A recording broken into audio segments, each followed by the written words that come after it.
Hello all. അപ്പോൾ നമ്മൾ ഈ ഒരു വീഡിയോയിൽ ബിൽഡിംഗ് മെറ്റീരിയൽസിൽ വരുന്ന ഗ്ലാസ് എന്നുള്ള ടോപ്പിക്കാണ് നമ്മൾ നോക്കുന്നത്. ഓക്കെ, അപ്പോൾ ഞാൻ ഓൾറെഡി ഈ ബിൽഡിംഗ് മെറ്റീരിയൽസ് വർക്ക് സൂപ്രണ്ടിൻ്റെ ഒരു എക്സാമിന് വേണ്ടിയിട്ട് റെക്കോർഡ് ചെയ്തിട്ടുണ്ടായിരുന്നു. അപ്പോൾ അതിൽ ഈ building stones, brick, lime, tiles, ഇത്രയും പോർഷൻസ് ആ വർക്ക് സൂപ്രണ്ടിൻ്റെ വീഡിയോയിൽ തന്നെ നിങ്ങൾ കണ്ടാൽ മതി. അത് ഞാൻ ഈ ഡ്രാഫ്റ്റ്സ്മാൻ ഗൈഡ് 2 പ്ലേലിസ്റ്റിലോട്ട് ഞാൻ ആഡ് ചെയ്തിട്ടുണ്ട്. അപ്പോൾ നിങ്ങൾ ആ പ്ലേ ലിസ്റ്റ് എടുത്ത് കാണാൻ ശ്രമിക്കുക. ഓക്കെ, അപ്പോൾ നമ്മൾ ഇന്ന് ഈ ഒരു വീഡിയോ നമ്മൾ നോക്കുന്നത് ഗ്ലാസ് എന്നുള്ള ബിൽഡിംഗ് മെറ്റീരിയലിനെ പറ്റിയാണ്.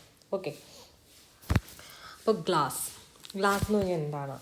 ഗ്ലാസ് എന്ന് പറഞ്ഞാൽ നമുക്ക് അറിയാം, നമ്മൾ സാധാരണ കോമൺലി ആയിട്ട് നമ്മുടെ വീടുകളിലാണെങ്കിൽ അത്യാവശ്യം നമ്മൾ കണ്ട് പരിചയമുള്ളതാണെന്ന് പറഞ്ഞാൽ ഗ്ലാസ് എന്ന് പറയുന്നത്. അപ്പോൾ glass is a mixture of a number of metallic silicates, one of which is usually that of an alkali metal. Okay, അപ്പോൾ എന്താണ് ഗ്ലാസ് എന്ന് പറഞ്ഞാൽ എന്താണ്?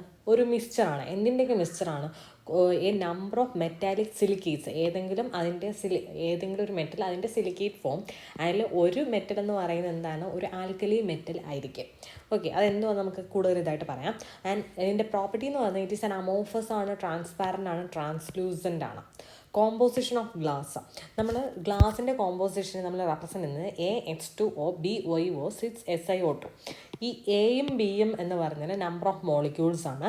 ഈ എക്സും ഒയും എന്തോന്ന് പറഞ്ഞാൽ, എക്സ് എന്ന് പറഞ്ഞാൽ ആൽക്കലി മെറ്റലാണ്. അതായത് ഗ്ലാസ് നമ്മൾ പറഞ്ഞു എന്താണ്, മെറ്റാലിക് സിലിക്കേറ്റ്സിൻ്റെ ഒരു മിക്സ്ചറാണ് ഗ്ലാസ് എന്ന് പറഞ്ഞാൽ. അതിൽ ഒരു മെറ്റൽ എന്ന് പറഞ്ഞാൽ ആൽക്കലി മെറ്റലായിരിക്കും. ആ ആൽക്കലി മെറ്റലിനെ ഡിനോട്ട് ചെയ്യുന്നതാണ് എക്സ് എന്നുള്ള ലെറ്റർ. പിന്നെ ആൽക്കലി മെറ്റലിൻ്റെ എക്സാമ്പിൾ ഏതാണ്? സോഡിയം, പൊട്ടാസ്യം, അതൊക്കെ. പിന്നെ ഒയ് എന്ന് പറഞ്ഞാൽ ഒരു ബൈവാലൻ മെറ്റലാണ്. ബൈവാലൻ മെറ്റലിൻ്റെ എക്സാമ്പിൾ കാൽഷ്യം, ലെഡ്, അതൊക്കെയാണ് ബൈവാലൻ മെറ്റലിന് എക്സാമ്പിൾ എന്ന് പറയുന്നത്. അപ്പോൾ നമ്മളെ ക്ലാസിഫിക്കേഷൻ ഓഫ് ഗ്ലാസ് ഉണ്ട്, നമ്മൾ കൂടുതൽ ഡീറ്റെയിൽ ആയിട്ട് പിന്നെ പഠിക്കും. നമുക്ക് ക്ലാസിഫിക്കേഷൻ ഒന്നെന്ന് പറഞ്ഞാൽ soda lime glass, potash lime glass, potash lead glass, ഇങ്ങനെ 3 ടൈപ്പാണ് മെയിനായിട്ട് നമുക്കുള്ളത്. അപ്പോൾ ഈ 3 ടൈപ്പിലും വ്യത്യാസം വരുന്നത് നമ്മൾ നേരത്തെ പറഞ്ഞ ഈ കോമ്പോസിഷൻ്റെ ബേസിലാണ്. ഓക്കെ, ഈ എക്സിൻ്റെയും ഒയുടെയും സ്ഥാനത്ത് എന്ത് വരുന്നു അതിൻ്റെ ബേസിലാണ് ഈ 3 ഡിഫർ ചെയ്തിരിക്കുന്നത്. അപ്പോൾ നമ്മൾ ഫസ്റ്റ് നോക്കുന്നത് സോഡ ലൈം ഗ്ലാസ്. അപ്പോൾ ഇതിൽ AH2O, BOO, 6SiO2 എന്ന് പറയുന്നതാണ് നമ്മുടെ ഗ്ലാസിൻ്റെ കെമിക്കൽ ഫോം എന്ന് പറയുന്നത്. എയും ബിയും നമുക്കിവിടെ, എക്സ് എന്ന് പറഞ്ഞാൽ ആൽക്കലി മെറ്റലാണ്. നമ്മുടെ ഫസ്റ്റത്തെ സോഡ ലൈം ഗ്ലാസ് എടുക്കുമ്പോൾ അതിലുള്ള ആൽക്കലി വരുന്നത് സോഡ എന്ന് പറയുന്നത് സോഡിയം അല്ലേ. അപ്പോൾ Na2O. ഓക്കെ, നമുക്ക് Na2O. അടുത്ത ബി എന്ന് പറയുന്നത് എന്താണ്? ഒരു ബൈവാലൻ മെറ്റലാണ്, കാൽഷ്യം, ലെഡ് പോലുള്ള ബൈവാലൻ മെറ്റലാണെന്ന് പറഞ്ഞു. സോ ലൈമാണ്. ലൈം എന്ന് പറയുമ്പോഴത്തേക്കും CaO, ദെൻ 6SiO2. ഇതാണ് സോഡ ലൈം ഗ്ലാസിൻ്റെ കെമിക്കൽ ഇക്വേഷൻ എന്ന് പറയുന്നത്. ഇത് കാണാൻ പഠിക്കണം കേട്ടോ. പിന്നെ പൊട്ടാഷ് ലൈം ഗ്ലാസ് എന്ന് പറഞ്ഞാൽ, പൊട്ടാഷ് എന്ന് പറയുമ്പോൾ പൊട്ടാസ്യം, K ആണ് വരുന്നത്. എക്സിൻ്റെ സ്ഥാനത്ത് K വരും. അപ്പോൾ K2O. അടുത്ത ഇവിടെ പൊട്ടാഷ് ലൈം ആണ്, so again CaO, 6SiO2. Then potash lead glass ഉണ്ട്. പൊട്ടാഷ് എന്ന് പറയുമ്പോൾ തന്നെ പൊട്ടാസ്യം, K2O. ലെഡ് എന്ന് പറയുന്നതുകൊണ്ട് തന്നെ PB ആണ് വരുന്നത്, PbO, 6SiO2. അപ്പോൾ ഇങ്ങനെയാണ് ഇതിൻ്റെ കോമ്പോസിഷൻ വരുന്നത്. ഇനി ഗ്ലാസിൻ്റെ പ്രോപ്പർട്ടീസ് എന്തൊക്കെയാണ്? ഇത് നമുക്ക് എല്ലാവർക്കും അറിയാമെന്നുള്ളത് തന്നെയാണ്. എന്താണ് ഗ്ലാസ് എന്ന് പറയുന്നത്? ലൈറ്റിനെ അബ്സോർബ് ചെയ്യും, റിഫ്രാക്ട് ചെയ്യും, ട്രാൻസ്മിറ്റ് ചെയ്യും. And high polish, it can take up a high polish. And it has no definite crystalline structure. ഇതിന് ഡെഫിനറ്റ് ആയിട്ട് ക്രിസ്റ്റലൈൻ സ്ട്രക്ചർ ഉണ്ടോ? ഇല്ല. എന്നാൽ ഇതിന് ഷാർപ്പ് മെൽറ്റിംഗ് പോയിൻ്റ് ഇല്ല. പെട്ടെന്ന് ആൽക്കലീസ് കാരണം അഫക്റ്റ് ചെയ്യും. നല്ലൊരു ഇലക്ട്രിക് ഇൻസുലേറ്ററാണ് ഗ്ലാസ് എന്ന് പറയുന്നത്. എക്സ്ട്രീംലി ബ്രിട്ടിലാണ്. Not usually affected by air or water. It not easily attacked by ordinary chemical reagents ഒന്നും ഇതിനെ പെട്ടെന്ന് അറ്റാക്ക് ചെയ്യത്തില്ല. അതുപോലെ ഇത് നമുക്ക് ഈ ഒരു ഗ്ലാസിൻ്റെ പ്രോപ്പർട്ടീസ്, അതായത് ഫ്യൂസിബിലിറ്റി, ഹാർഡ്നെസ്, റിഫ്രാക്റ്റീവ് പവർ പോലുള്ള പ്രോപ്പർട്ടീസ് നമുക്ക് പെട്ടെന്ന് തന്നെ ഓൾട്ടർ ചെയ്യാനായിട്ട് പറ്റും. അതുപോലെ തന്നെ പോസിബിലിറ്റി വെൽഡ് ബൈ ഫ്യൂഷൻ വെച്ചിട്ടാണ് നമ്മളിതിനെ വെൽഡ് ചെയ്യുന്നത്. ടെമ്പറേച്ചർ കൂടുന്നതനുസരിച്ച് ഇതിൻ്റെയും സോഫ്റ്റ് ആവും. അതുകൊണ്ട് തന്നെ നമുക്കിത് നമ്മുടെ ഡിസൈർഡ് ഷേപ്പിലേക്കൊക്കെ മാറ്റാനൊക്കെ എളുപ്പമാണ്. Then possible to make glass lighter than cork. Okay, കോർക്കിനേക്കാളും ലൈറ്റർ ആക്കാൻ നമുക്ക് പറ്റും ഗ്ലാസ്സിനെ. അതുപോലെ കോട്ടനേക്കാളും സോഫ്റ്റർ ആക്കാൻ നമുക്ക്, അതുപോലെ തന്നെ സ്റ്റീലിനേക്കാളും സ്ട്രോങ്ങർ ആയിട്ടുള്ള ഒരു മെറ്റീരിയൽ ആണ് എന്ന് പറഞ്ഞാൽ ഗ്ലാസ് എന്ന് പറയുന്നത്. ദെൻ ടൈപ്സ് ഓഫ് ഗ്ലാസ്, നമ്മൾ നേരത്തെ പറഞ്ഞ സോഡ ലൈം ഗ്ലാസ്, അതാണ് ഫസ്റ്റ് വൺ എന്ന് പറയുന്നത്. സോഡ ലൈം ഗ്ലാസിനെ വിളിക്കുന്ന മറ്റൊരു പേരാണ് സോഡ ഗ്ലാസ് അല്ലെങ്കിൽ സോഫ്റ്റ് ഗ്ലാസ് എന്നും ഇതിനെ വിളിക്കും. ദെൻ സോഡ ലൈം ഗ്ലാസ് എന്ന് പറയുമ്പോഴത്തേക്കും നേരത്തെ നമ്മൾ പറഞ്ഞു എന്താണ്, ഗ്ലാസ് എന്ന് പറയുന്നത് it is a mixture of എന്താണ് മെറ്റാലിക് സിലിക്കേറ്റ്സ് ആണ്. അതിൽ ഒരു മെറ്റൽ എന്ന് പറയുന്നത് ഏതെങ്കിലും ഒരു ആൽക്കലി മെറ്റൽ ആയിരിക്കും. സോ സോഡ ലൈം ഗ്ലാസ് എന്ന് എന്താണ്, മെറ്റാലിക് സിലിക്കേറ്റ്സ് ഏതൊക്കെയാണ് ഇവിടെ വരുന്നത്? സോഡിയം സിലിക്കേറ്റ് ആൻഡ് ലൈം ആയതുകൊണ്ട് കാൽഷ്യം സിലിക്കേറ്റ്, ഇതിൻ്റെ രണ്ടിൻ്റെയും മിക്സ്ചർ ആണെന്ന് പറഞ്ഞാൽ സോഡ ലൈം ഗ്ലാസ് എന്ന് പറയുന്നത്. ഇതെന്ന് പറയുന്നത് ക്ലീനും ക്ലിയർ സ്റ്റേറ്റിലും അവൈലബിൾ ആയിട്ടുള്ള ഒരു സാധനമാണ് ഈ സോഡ ലൈം ഗ്ലാസ് എന്ന് പറഞ്ഞാൽ. ചീപ്പാണ്, ലോ ടെമ്പറേച്ചറിൽ തന്നെ ഇത് എന്ത് ചെയ്യാം, ഫ്യൂസ് ചെയ്യാനായിട്ട് സാധിക്കും. നമ്മളിത് എവിടെയാണ് യൂസ് ചെയ്യുന്നതെന്ന് വെച്ചാൽ ഗ്ലാസ് ട്യൂബ്സ് മാനുഫാക്ചർ ചെയ്യാൻ, അതുപോലെ തന്നെ മറ്റ് ലബോറട്ടറി അപ്പാരറ്റസ്, അത് പ്ലേറ്റ് ഗ്ലാസ്, വിൻഡോ ഗ്ലാസ്, ഇതൊക്കെ മാനുഫാക്ചർ ചെയ്യാനാണ് സോഡ ലൈം ഗ്ലാസ് നമ്മൾ സാധാരണ യൂസ് ചെയ്യുന്നത്. Then next one types of ഗ്ലാസ്സിലെ സെക്കൻഡ് വൺ എന്നുള്ള പൊട്ടാഷ് ലൈം ഗ്ലാസ് ആണ്. പൊട്ടാഷ് ലൈം ഗ്ലാസ് എന്നതിൻ്റെ മറ്റൊരു പേര് ബൊഹീമിയൻ ഗ്ലാസ് അല്ലെങ്കിൽ ഹാർഡ് ഗ്ലാസ്. അപ്പോൾ ഈ പേരുകൾ പഠിക്കണം, ഇത് ചോദിച്ചിട്ടുള്ളതാണ്. ഓക്കെ, ബൊഹീമിയൻ ഗ്ലാസ് എന്നറിയപ്പെടുന്നത് ഏതാണ്? പൊട്ടാഷ് ലൈം ഗ്ലാസ് ആണ്, അല്ലെങ്കിൽ എന്ന് വിളിക്കുന്നവരാണ് ഹാർഡ് ഗ്ലാസ്. അപ്പോൾ ഈ പൊട്ടാഷ് ലൈം ഗ്ലാസ് എന്ന് പറയുമ്പോഴത്തേക്ക് എന്താണ്, പൊട്ടാസ്യം സിലിക്കേറ്റിൻ്റെയും കാൽഷ്യം സിലിക്കേറ്റിൻ്റെയും ഒരു മിശ്രണമാണ് പൊട്ടാഷ് ലൈം ഗ്ലാസ് എന്ന് പറയുന്നത്. ഇത് ഹൈ ടെമ്പറേച്ചറിൽ മാത്രമേ ഫ്യൂസ് ആവത്തുള്ളൂ. അതുപോലെ വാട്ടർ മറ്റ് സോൾവെൻസ് ഒന്നും ഇതിനെ പെട്ടെന്ന് അഫക്റ്റ് ചെയ്യത്തില്ല, പെട്ടെന്ന് ഈസി ആയിട്ടൊന്നും ഇത് മെൽറ്റ് ആവത്തില്ല. ഇതെവിടെയാണ് യൂസ് ചെയ്യുന്നത് കഴിഞ്ഞാൽ ഗ്ലാസ് ആർട്ടിക്കിൾസിൻ്റെ മാനുഫാക്ചർ, അതായത് which have to withstand high temperature such as combustion tubes. Okay, combustion tubes പോലുള്ള സാധനങ്ങളില്ല, അതൊന്നും എന്താണ് ഹൈ ടെമ്പറേച്ചർ വിത്ത്സ്റ്റാൻഡ് ചെയ്യേണ്ട സാഹചര്യമാണ് അല്ലേ. അപ്പോൾ അങ്ങനെയുള്ള കാര്യങ്ങളിലാണ് നമ്മൾ എന്ത് ചെയ്യുന്നത്, പൊട്ടാഷ് ലൈം ഗ്ലാസ് യൂസ് ചെയ്യുന്നത്. അതിൻ്റെ മറ്റൊരു പേര് പഠിക്കണം, Bohemian glass. Then potash lead glass ഉണ്ട്. അപ്പോൾ ഇത് എന്തിൻ്റെയൊക്കെ മിക്സ്ചർ ആയിരിക്കും? പൊട്ടാസ്യം സിലിക്കേറ്റിൻ്റെയും ലെഡ് സിലിക്കേറ്റിൻ്റെയും മിക്സ്ചർ ആണെന്ന് പറയുന്നത് പൊട്ടാഷ് ലൈം ഗ്ലാസ് എന്ന്. ഇതിനെ വിളിക്കുന്ന മറ്റൊരു പേരാണ് ഫ്ലിൻറ്റ് ഗ്ലാസ്. അപ്പോൾ ഫ്ലിൻറ്റ് ഗ്ലാസ് എന്നറിയപ്പെടുന്ന ഗ്ലാസ് ഏതെന്ന് ചെയ്താണ് പൊട്ടാഷ് ലെഡ് ഗ്ലാസ് ആണ്. ഇത് പെട്ടെന്ന് ഫ്യൂസ് ആവും. അതുപോലെ അക്യൂ സൊല്യൂഷൻസ് കാരണം ഇത് പെട്ടെന്ന് അക്യൂ സൊല്യൂഷൻ ഇതിനെ പെട്ടെന്ന് അറ്റാക്ക് ചെയ്യാനുള്ള എബിലിറ്റി ഉണ്ട്. ആൻഡ് പോസസ് ബ്രൈറ്റ് ലെസ്റ്റർ ഏതാണ്? ബ്രൈറ്റ് ലെസ്റ്റർ ആണ്. അതുപോലെ തന്നെ ഗ്രേറ്റ് റിഫ്രാക്റ്റീവ് പവർ ഉണ്ട്. ഇതിൻ്റെ സ്പെസിഫിക് ഗ്രാവിറ്റി വരുന്നത് 3 to 3.3 ആണ്. ഇത് ടേൺസ് ബ്ലാക്ക് ആൻഡ് ഒപ്പക്. ഇത് എന്ത് ചെയ്യും? ബ്ലാക്കും ഒപ്പക് കളറിലോ if it comes in to contact with reducing gases of the furnace during ഹീറ്റിങ്ങിൻ്റെ സമയത്ത് ഈ ഫർണസിലെ റെഡ്യൂസിങ് ഗ്യാസസുമായിട്ട് ഇത് കോണ്ടാക്റ്റിൽ വരുവാണെങ്കിൽ എന്ത് ചെയ്യും? ബ്ലാക്ക് കളറാവും, അതുപോലെ തന്നെ ഒപ്പാക്ക് ആവും. ഓക്കെ, ഇത് എവിടെയാണ് പൊട്ടാഷ് ലെഡ് ഗ്ലാസ് എവിടെയാണ് യൂസ് ചെയ്യുന്നത്? Manufacture of artificial gems, electric bulbs, lenses, prisms, ഇതിൻ്റെ എല്ലാം മാനുഫാക്ചറിങ്ങിനാണ് നമ്മൾ എന്ത് ചെയ്യുന്നത്? പൊട്ടാഷ് ലെഡ് ഗ്ലാസ് നമ്മൾ യൂസ് ചെയ്യണം. ദെൻ നാലാമതൊരു ടൈപ്പും ഉണ്ട്, കോമൺ ഗ്ലാസ്. മെയിനായിട്ട് 3 ഉള്ളത്. ആൻഡ് നാലാമതൊരു ടൈപ്പ് നമ്മൾ പറയുന്നത് കോമൺ ഗ്ലാസ് നമ്മൾ വിളിക്കുന്ന മറ്റൊരു പേരാണ് ബോട്ടിൽ ഗ്ലാസ് എന്ന് വിളിക്കും. ഓക്കെ, നമ്മുടെ ഫ്ലിൻറ്റ് ഗ്ലാസ് എന്ന് വിളിക്കുന്നത് ഏതിനായിരുന്നു? പൊട്ടാഷ് ലെഡ് ഗ്ലാസ്സിനായിരുന്നു അല്ലേ. അതേപോലെ കോമൺ ഗ്ലാസ്സിനെ വിളിക്കുന്ന പേരാണ് ബോട്ടിൽ ഗ്ലാസ് എന്ന് പറയുന്നത്. ഇനി ഇതെവിടെ നിന്നാണ് നമ്മൾ ചീപ്പ് എന്നാണ് കേട്ടോ ഇവിടെ cheap raw materials. Okay, potash lime glass common glass എവിടെ നിന്നാണ്? നമ്മൾ ചീപ്പായിട്ടുള്ള റോ മെറ്റീരിയൽസ് കൊണ്ടാണ് ഇത് ഉണ്ടാക്കുന്നത്. And it is a mixture of sodium silicate, calcium silicate and iron silicate. ഇത് 3 മിക്സ്ചർ ആണെന്ന് തോന്നുന്നത് കോമൺ ഗ്ലാസ് എന്ന് പറയുന്നത്. ഏതൊക്കെയാണ്? Sodium silicate, calcium silicate and iron silicate. ഇനി ഫ്യൂസ് ചെയ്യാൻ ഇത് ഭയങ്കര ഡിഫിക്കൽട്ടാണ്. ബ്രൗൺ, ഗ്രീൻ അല്ലെങ്കിൽ യെല്ലോ ഇൻ കളറാണ്. ഈസിലി അറ്റാക്ഡ് ബൈ ആസിഡ്സ് ഒക്കെ ഇതിനെ പെട്ടെന്ന് അറ്റാക്ക് ചെയ്യും.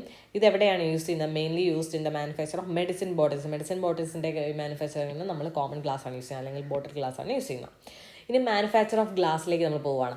നമുക്ക് മെയിനായിട്ട് 5 സ്റ്റേജസ് ആണുള്ളത്. ഒന്ന് collection of raw material, then preparation of batch, melting in furnace, fabrication, annealing. ഇങ്ങനെ 5 സ്റ്റേജസ് ആണ് നമ്മൾ ഗ്ലാസിൻ്റെ മാനുഫാക്ചറിങ്ങിൽ വരുന്നത്. ഫസ്റ്റ് വൺ എന്ന് പറയുന്നത് എന്താണ്? കളക്ഷൻ ഓഫ് റോ മെറ്റീരിയൽ ആണ്. ഓക്കെ, റോ മെറ്റീരിയൽ നമ്മൾ എങ്ങനെയാണ് കളക്ട് ചെയ്യുന്നത്? ടൈപ്പ് ഓഫ് ഗ്ലാസും റോ മെറ്റീരിയൽ തന്നിട്ടുണ്ട്. സോഡ ലൈം ഗ്ലാസ് ആണെങ്കിൽ അതിന് വേണ്ട റോ മെറ്റീരിയൽ എന്നതാണ് chalk, soda ash and clean sand. നമുക്ക് ലൈം കിട്ടാനാണ് എന്ത് ചെയ്യുന്നത്? ചോക്ക് നമ്മൾ ആഡ് ചെയ്യുന്നത്, കാൽഷ്യം ഓക്സൈഡ് കിട്ടാൻ. Chalk, soda ash and clean സാൻഡാണ് നമ്മൾ എന്ത് ചെയ്യുന്നത്? സോഡ ലൈം ഗ്ലാസിൻ്റെ റോ മെറ്റീരിയൽ എന്ന് പറയുന്നത്. പൊട്ടാഷ് ലൈം ഗ്ലാസ് ആണെങ്കിലോ ചോക്ക്, അപ്പോൾ potassium carbonate and clean sand. Then potash lead glass എന്ന് പറയുമ്പോഴത്തേക്കും ലെഡിന് വേണ്ടിയിട്ട് നമ്മൾ ആഡ് ചെയ്യുന്നത് ലിതർജ അല്ലെങ്കിൽ ലെഡ് സെസ്ക്യൂത്ത് ഓക്സൈഡ്, പിന്നെ potassium carbonate and pure sand. Common ഗ്ലാസ്സിൽ വരുന്ന ചോക്ക്, സാൾട്ട്, കേക്ക്, അതായത് Na2SO4 നമ്മൾ ആഡ് ചെയ്യും, പിന്നെ കോക്ക്, ഓർഡിനറി സാൻഡ്. ഇനി ഈ റോ മെറ്റീരിയൽസ് കൂടാണ്ട്, ഇതാണ് നമ്മൾ പറഞ്ഞ റോ മെറ്റീരിയൽസ്, ഇത് കൂടാണ്ട് നമ്മൾ കള്ളറ്റും ഡീകളറൈസേഴ്സും നമ്മൾ ആഡ് ചെയ്യാറുണ്ട്. കള്ളറ്റ് എന്ന് പറഞ്ഞാൽ എന്താണ്? വേസ്റ്റ് ഗ്ലാസ് അല്ലെങ്കിൽ ബ്രോക്കൺ ഗ്ലാസസിൻ്റെ പീസസിനാണ് നമ്മൾ കള്ളറ്റ് എന്ന് പറയുന്നത്. ഓക്കെ, ഇത് ആഡ് ചെയ്യുന്നത് എന്തിനാണെന്ന് പറഞ്ഞാൽ it increase the fusibility of glass and reduce the cost. ഗ്ലാസിൻ്റെ ഫ്യൂസിബിലിറ്റി എന്ത് ചെയ്യും? ഇത് ഇൻക്രീസ് ചെയ്യും. അതുപോലെ തന്നെ അതിൻ്റെ കോസ്റ്റ് എന്ന് പറയുന്നത് കുറയ്ക്കാം. ഇനി റോ മെറ്റീരിയലിൽ ചിലപ്പോൾ എന്താണ് അയൺ കോമ്പൗണ്ട്സിൻ്റെ ട്രേസസ് ഒക്കെ കാണും. അതിൽ ഫെറസ് ഓക്സൈഡ് ഉണ്ടെന്നുണ്ടെങ്കിൽ അതിന് ഗ്ലാസ്സിന് ഗ്രീൻ കളർ കൊടുക്കും. ഫെറിക് ഓക്സൈഡ് ആണെങ്കിൽ വെരി ലൈറ്റ് യെല്ലോ ടിൻറ്റ് കൊടുക്കും. അപ്പോൾ ഇത് നമുക്ക് എന്താണ് ഈ കളറ് നമുക്ക് ഡീകളറൈസ് ചെയ്യാൻ വേണ്ടിയിട്ടാണ് നമ്മൾ ഡീകളറൈസേഴ്സ് ആഡ് ചെയ്യുന്നത്. നമ്മൾ യൂസ് ചെയ്ത ഡീകളറൈസേഴ്സിൻ്റെ എക്സാമ്പിൾ എന്ന് പറഞ്ഞാൽ antimony oxide, arsenic oxide, cobalt oxide, manganese oxide and nickel oxide. Okay. Then manufacture of glass. നമുക്ക് 5 സ്റ്റേജസ് നമ്മൾ പറഞ്ഞല്ലേ. ഫസ്റ്റ് ആണ് നമ്മൾ പറയുന്നത് കളക്ഷൻ ഓഫ് റോ മെറ്റീരിയൽ പറഞ്ഞു. സെക്കൻഡ് എന്ന് പറഞ്ഞാൽ പ്രിപ്പറേഷൻ ഓഫ് ബാച്ച്. ബാച്ച് എന്ന് പറഞ്ഞാൽ നമ്മൾ ഈ റോ മെറ്റീരിയൽസിനെ എല്ലാം ഒരു യൂണിഫോം മിക്സ്ചർ ഉണ്ടാക്കുക, അതിനെയാണ് നമ്മൾ ബാച്ച് എന്ന് പറയുന്നത്. അത് നമുക്ക് പ്രത്യേകിച്ചൊന്നും പഠിക്കാനില്ല. അടുത്തൊരു ഇതെന്ന് പറയുന്നത് മൂന്നാമത്തെ സ്റ്റേജ് എന്ന് പറയുന്നതാണ് മെൽറ്റിംഗ് ഇൻ ഫർണസ്. ഫർണസ് നമ്മൾ എന്ത് ചെയ്യുന്നു? മെൽറ്റ് ചെയ്യുന്നു. അപ്പോൾ ബാച്ച് എന്ന് പറയുന്നത് നമ്മൾ എന്ത് ചെയ്യും? ഒരു പോട്ട് ഫർണസ് അല്ലെങ്കിൽ ഒരു ടാങ്ക് ഫർണസിലാണ് നമ്മൾ എന്ത് ചെയ്യുന്നത്? മെൽറ്റ് ചെയ്യുന്നത്. ബാച്ച് എന്ന് പറഞ്ഞാൽ നമ്മുടെ റോ മെറ്റീരിയൽസിൻ്റെ എല്ലാം ഹോമോജീനസ് മിക്സ്ചർ. അതിന് നമ്മൾ എന്ത് ചെയ്യും? ഒരു പോട്ട് ഫർണസ് അല്ലെങ്കിൽ ടാങ്ക് ഫർണസിൽ നമ്മൾ എന്ത് ചെയ്യും? മെൽറ്റ് ചെയ്യിക്കാം. ഓക്കെ. നമ്മൾ ഈ ഹീറ്റിംഗ് എപ്പോൾ വരെ കണ്ടിന്യൂ ചെയ്യണമെന്ന് ചോദിച്ചാൽ when the carbon dioxide, oxygen, SO2 പോലുള്ള എന്താണ് ഗ്യാസസ് ഫോം ചെയ്യുന്നത് സ്റ്റോപ്പ് ആവുന്നവരെ നമ്മൾ എന്ത് ചെയ്യണം? ഹീറ്റ് ചെയ്യണം. അപ്പോൾ നമ്മൾ പറഞ്ഞു പോട്ട് ഫർണസ് യൂസ്. ഇതാണ് ഒരു പോട്ട് ഫർണസ് എന്ന് പറഞ്ഞാൽ അതിനെന്തുണ്ട്? ഒരു പോട്ട് ഉണ്ടല്ലേ. അപ്പോൾ pots are adopted as units. അപ്പോൾ ഇതിൽ യൂണിറ്റ് ഏതാണ്? പോട്ട്സ് ആണ്. ഈ കാണുന്നതാണ് പോട്ട്. അപ്പോൾ pots are used as units ആണ്. അപ്പോൾ ഈ പോട്ട് എന്ന് പറയുന്നത് ഫയർ ക്ലേ കൊണ്ടാണ് ഉണ്ടാക്കിയിരിക്കുന്നത്. ഈ പോട്ട് എന്തുകൊണ്ടാണ് ഉണ്ടാക്കിയിരിക്കുന്നത്? ഫയർ ക്ലേ കൊണ്ടാണ് ഉണ്ടാക്കുന്നത്. ഇനി ഈ ഒരു പോട്ട് ഫർണസിൽ നമ്മൾ മെൽറ്റ് ചെയ്യാൻ യൂസ് ചെയ്യുന്ന ഈ ഒരു പ്രോസസ്സ് എന്ന് പറയുന്നത് ക്രൂസിബിൾ സ്റ്റീൽ പ്രോസസ്സിനെ റിസംബിൾ ചെയ്തിരിക്കുന്നു. And the furnace is heated by means of producer gas. Producer gas വെച്ചിട്ടാണ് നിന്ന് ഫർണസിനെ ഹീറ്റ് ചെയ്യുന്നത്.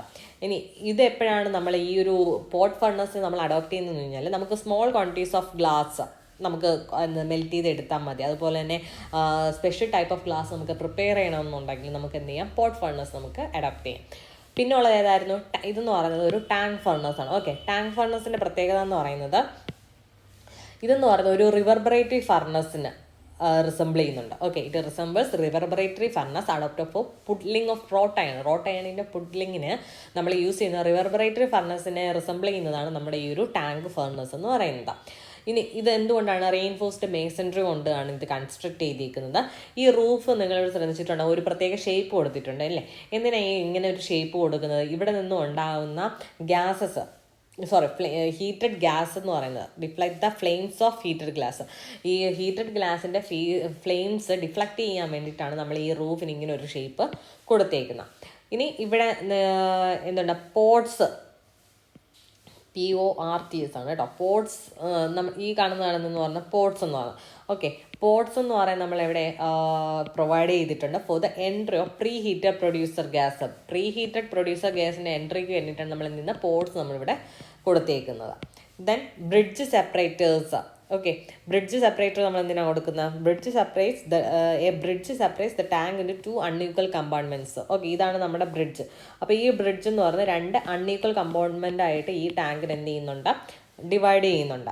അതിൽ ബാച്ചിനെ ഹീറ്റ് ചെയ്യുന്നത് ഈ ലാർജ് കമ്പാർട്ട്മെൻറ്റിലാണ് ബാച്ചിനെ നമ്മൾ എന്ത് ചെയ്യുന്നത്? ഹീറ്റ് ചെയ്യുന്നത്.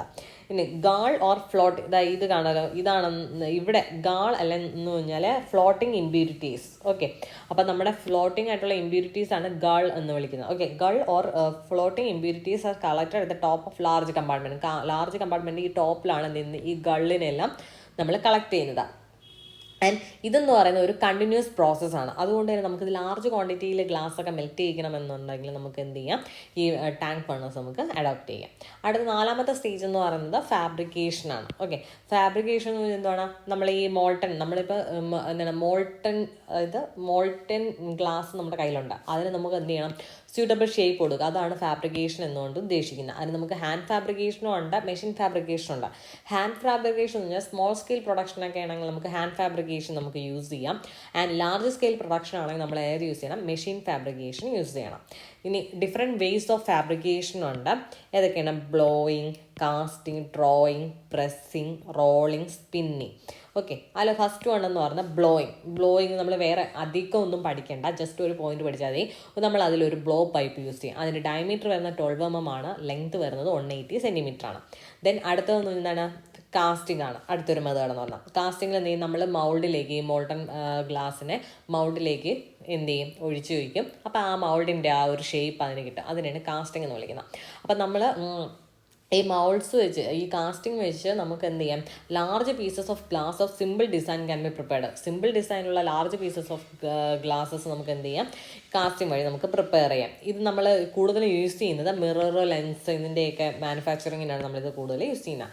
ദെൻ ഡ്രോയിങ് എന്ന് പറഞ്ഞാൽ ആ മോൾട്ടൺ ഗ്ലാസ്സിനെ എന്ത് ചെയ്യുന്നു, പുള്ള് ചെയ്യുക, അതാണ് ഡ്രോയിങ് എന്ന് പറയുന്നത്. ഓക്കെ, അത് പുള്ള് ചെയ്തിട്ട് എന്തെങ്കിലും തിൻ ഷീറ്റായിട്ട് നമുക്കതിനെ മാറ്റാനായിട്ട് സാധിക്കും. ദെൻ അടുത്ത് വരുന്ന ഒരു മെത്തേഡ് എന്ന് പറഞ്ഞാൽ പ്രസ്സിങ് എന്ന് പറഞ്ഞാൽ നമ്മൾ മൗൾഡിലേക്ക് എന്ത് ചെയ്യും, പ്രസ് ചെയ്യും. അപ്പോൾ നമ്മൾ ഈ ഓർണമെൻ്റൽ ആർട്ടിക്കിൾസും ഹോളോ ഗ്ലാസ് ആർട്ടിക്കിൾസൊക്കെ ഉണ്ടാക്കാനാണ് നമ്മൾ ഈ പ്രസ് ചെയ്യുന്നത്. ദെൻ റോളിങ് എന്ന് പറഞ്ഞാൽ നമ്മൾ ഫ്ലാറ്റ് ഗ്ലാസ് പ്ലേറ്റ് നമുക്ക് കിട്ടാൻ വേണ്ടിയിട്ടാണ് എന്ത് ചെയ്യുന്നത്, റോളിങ് നമ്മൾ ചെയ്യുന്നത്. ദെൻ സ്പിന്നിങ് എന്ന് പറഞ്ഞാൽ ഒരു വെരി ഫൈൻ സൈസിലേക്ക് നമുക്ക് മോൾട്ടൺ ഗ്ലാസ്സിനെ സ്പൺ ചെയ്യാനാണ് സ്പിന്നിങ് യൂസ് ചെയ്യുന്നത്. അങ്ങനെ സ്പിൻ ചെയ്തെടുക്കുന്ന ഗ്ലാസ്സിന് അതിൻ്റെ ടെൻസൈൽ സ്ട്രെങ്ത് എന്ന് പറയുന്നത് മൈൽഡ് സ്റ്റീലിൻ്റെ ടെൻസൈൽ സ്ട്രെങ്തിന് ഈക്വൽ ആയിരിക്കും. Then it does not fade, decay or shrink. Okay, ഈ ഒരു സ്പിന്നിങ് വഴി കിട്ടുന്ന ഗ്ലാസ് എന്ന് പറഞ്ഞാൽ ഒരിക്കലും ഫെയ്ഡ് ആവത്തില്ല, ഡീക്കേ ആവത്തില്ല, സ്ട്രിങ്ക് ആവത്തില്ല. Then not attacked by acids, fire and vermins, very soft and flexible, used for providing insulation against heat, electricity and sound. ഇതിനൊക്കെയാണ് നമ്മൾ സ്പിന്നിങ് വഴി കിട്ടുന്ന ഗ്ലാസ്സിനെ യൂസ് ചെയ്യുന്നത്. ഇനി ലാസ്റ്റ് സ്റ്റേജ് എന്ന് പറയുന്നത് എന്താണ്, അനിലിംഗ്. അപ്പോൾ ഇപ്പോൾ എന്താണ്, ഗ്ലാസ് നമ്മൾ മോൾട്ടൺ ആയിട്ടുള്ള ഒരു സാധനത്തിന് നമ്മളിപ്പോൾ ഏതെങ്കിലും ഒരു ഷേപ്പിലാക്കിയിട്ടുണ്ട്, ബട്ട് ഇപ്പോഴും അതെന്താണ്, നല്ല ടെമ്പറേച്ചറിൽ ഇരിക്കുന്ന സാധനമാണ്. അപ്പോൾ നമ്മൾ എന്ത് ചെയ്യണം, അതിനെ കൂൾ ചെയ്യണം. Slow and homogeneous cooling of glass ആർട്ടിക്കിൾസിനെ വിളിക്കുന്ന പേരാണ് അനിലിംഗ് എന്ന് പറയുന്നത്. സ്ലോ ആയിട്ടും ഹോമോജീനസ് ആയിട്ട് നമ്മൾ എന്ത് ചെയ്യണം, കൂൾ ചെയ്യണം. അതിന് 2 മെത്തേഡ്സ് ആണുള്ളത്. ഒന്നെന്ന് പറഞ്ഞാൽ fluid treatment. Okay, large scale production നമ്മൾ ഫ്ലൂയിഡ് ട്രീറ്റ്മെൻറ്റ് നമുക്ക് അഡോപ്റ്റ് ചെയ്യാം. ഓവൻ ട്രീറ്റ്മെൻറ്റ് എന്ന് പറഞ്ഞാൽ സ്മോൾ സ്കെയിൽ പ്രൊഡക്ഷൻ.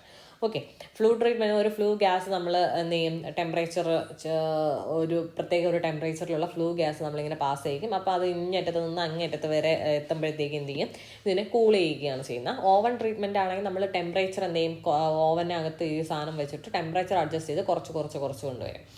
ഓക്കെ, അപ്പോൾ സ്മോൾ സ്കെയിൽ പ്രൊഡക്ഷൻ ആണെങ്കിൽ നമുക്ക് ഓവൻ ട്രീറ്റ്മെൻറ്റ് യൂസ് ചെയ്യാം. ലാർജ് സ്കെയിൽ പ്രൊഡക്ഷൻ ആണെങ്കിൽ യൂസ് ചെയ്യണം, ഫ്ലൂയിഡ് ട്രീറ്റ്മെൻറ്റ് യൂസ് ചെയ്യണം. അപ്പോൾ ഇത്രയാണ് സ്റ്റേജസ് ഓഫ് ഗ്ലാസ് പ്രൊഡക്ഷൻ എന്ന് പറയുന്നത്. ദെൻ അടുത്ത് വരുന്ന ട്രീറ്റ്മെൻറ്റ് ഓഫ് ഗ്ലാസ്സിന് നമുക്ക് എന്തൊക്കെ ട്രീറ്റ്മെൻറ്റ് കൊടുക്കാം. ഒന്നെന്ന് പറഞ്ഞാൽ ബെൻഡിങ്. ഓക്കെ, അത് നമുക്ക് അതിന് എന്ത് ചെയ്യാം, ഡിസൈഡ് ഷേപ്പിലേക്ക് ബെൻഡ് ചെയ്തെടുക്കാം. ദെൻ അടുത്തൊരു ട്രീറ്റ്മെൻറ്റ് എന്ന് പറഞ്ഞാൽ കട്ടിങ്. നമ്മുടെ ഡിസൈഡ് ഷേപ്പിലേക്ക് നമുക്ക് അതിന് കട്ട് ചെയ്തെടുക്കാം ബൈ യൂസിങ് എ ഡയമണ്ട് അല്ലെങ്കിൽ ഒരു റഫ് ഗ്ലാസ് യൂസ് ചെയ്തിട്ടാണ്. ദെൻ ഒപ്പക് മേക്കിംഗ്, അതിനെ ഒപ്പക് ആക്കണമെങ്കിൽ എന്ത് ചെയ്യാം, അതിൻ്റെ ഗ്ലാസിൻ്റെ സർഫസ് എമറി കൊണ്ട് എന്ത് ചെയ്യാം, ഒന്നുകിൽ ഗ്രൈൻഡ് ചെയ്യുക, അല്ലെങ്കിൽ നമുക്ക് കെമിക്കൽസ് യൂസ് ചെയ്യാം. ഹൈഡ്രോഫ്ലൂറിക് ആസിഡ് പോലുള്ള കെമിക്കൽസ് നമ്മൾ അതിൻ്റെ സർഫസിൽ ഒഴിച്ചാൽ അത് എന്ത് ചെയ്യും, ഒപ്പക് ആവും. ദെൻ സിൽവറിങ് ചെയ്യാൻ എന്ത് ചെയ്യണം, ആദ്യം ഒരു ടിന്നിൻ്റെ ഒരു തിൻ കോട്ട് അതിൻ്റെ സർഫസിൽ അപ്ലൈ ചെയ്യുക. എന്നിട്ട് എന്ത് ചെയ്യണം, സിൽവർ എന്ന് പറഞ്ഞാൽ ഈ ഒരു തിൻ ലെയറിലേക്ക് ഡെപ്പോസിറ്റ് ചെയ്യുക. ഇത്രയാണ് ട്രീറ്റ്മെൻറ്റ് ഓഫ് ഗ്ലാസ്സിൽ വരുന്നത്. ദെൻ കളേർഡ് ഗ്ലാസ് ഉണ്ടല്ലേ, നമുക്ക് കളറിങ്, നമ്മൾ പല കളേഴ്സും നമുക്ക് കിട്ടാനായിട്ട് ചില സബ്സ്റ്റൻസ് ആഡ് ചെയ്യും. അതാണ് ഈ ഒരു ടേബിളിൽ കൊടുത്തിരിക്കുന്നത്. എന്താണ്, ബ്ലൂ കളർ കിട്ടാനായിട്ട് നമ്മൾ ഏത് സബ്സ്റ്റൻസ് ആണ് ആഡ് ചെയ്യേണ്ടത്, കൊബാൾട്ട് ഓക്സൈഡ് യൂസ് ചെയ്യാം, കുപ്രിക് ഓക്സൈഡ് നമുക്ക് യൂസ് ചെയ്യാം. Dark blue or dark brown or dark violet colour കിട്ടണമെന്നുണ്ടെങ്കിൽ cobalt, manganese and iron oxide substance ആണ് നമ്മൾ യൂസ് ചെയ്യുന്നത്. ഗ്രീനാണെങ്കിലോ ferric oxide, chromium sesquioxide. Then red കിട്ടാനായിട്ട് കാപ്രസ് ഓക്സൈഡും ദെൻ മെറ്റാലിക് ഗോൾഡ്. വയലറ്റ് കിട്ടാനായിട്ട് മാംഗനീസ് ഡയോക്സൈഡ് യൂസ് ചെയ്യാം. വൈറ്റ് ഒപ്പക്ക് കിട്ടാൻ tin oxide, calcium phosphorite. Yellow അല്ലെങ്കിൽ ബ്രൗൺ കിട്ടാൻ antimony tri sulphide, charcoal, silver borate etcetera. അപ്പോൾ ഇത്രയാണ് നമുക്ക് ഗ്ലാസ്സിൽ പഠിക്കാനുള്ളത്. ഗ്ലാസ് എന്നുള്ള ടോപ്പിക് ഇവിടെ കഴിഞ്ഞിട്ടുണ്ട്. അപ്പോൾ ഞാൻ നേരത്തെ പറഞ്ഞു കുറച്ച്, അതായത് വർക്ക് സൂപ്പറിനെ റെക്കോർഡ് ചെയ്ത ഇത്രയും portion, building stones, brick, lime, tile, ഇത് ഞാൻ നമ്മുടെ പ്ലേലിസ്റ്റിൽ ആഡ് ചെയ്തിട്ടുണ്ട്. അതും കൂടെ നിങ്ങൾ കാണുക. ഓക്കെ, ഗ്ലാസ് എന്നുള്ളൊരു ടോപ്പിക്ക് നമ്മൾ കംപ്ലീറ്റ് ചെയ്തു. ഇനി നമുക്ക് ഫെറസ് മെറ്റൽസ് എന്നുള്ളൊരു ടോപ്പിക്കാണ് അടുത്ത ഒരു ക്ലാസ് നമുക്ക് നോക്കാം. Okay, thank you.